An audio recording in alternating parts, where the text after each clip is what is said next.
राज्य में नुआ एडमिशन होगाकु थिबा प्रथम रु अष्टम श्रेणी छात्र छात्री लगी सरकार तरफ जारी है एक बड़ घोषणा जहाँ आपण मैंने समस्ते जान रखा निहाती जरूरी।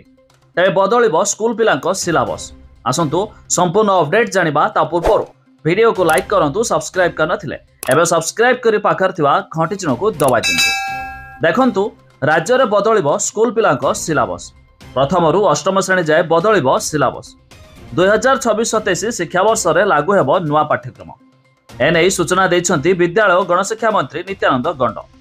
तेबे जातीय शिक्षा नीति एनईपी अनुसार नुआ पाठ्यक्रम ढांचा प्रस्तुत हेब।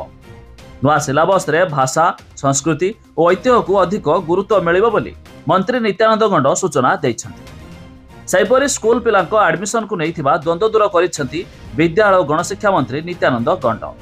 मार्च 31 नुहे सेप्टेम्बर 1 सुधा 6 वर्ष हेबा जरूरी।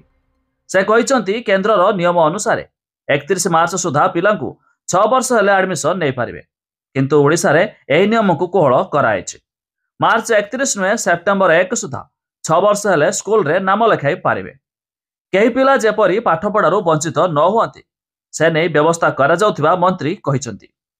किछि दिन हेला 6 वर्षर पिलांकु एडमिशन नै अभिभावक मध्यरे देखा दिथिला द्वंद्व ताकू कन्फर्म करिसंती नित्यानंद गंड। एबटे आसंता 2026-27 शिक्षावर्ष में लागू हेब नुआ पाठ्यक्रम बदल प्रथम रु अष्टम श्रेणी स्कूल पिलांक पाठ्यक्रम।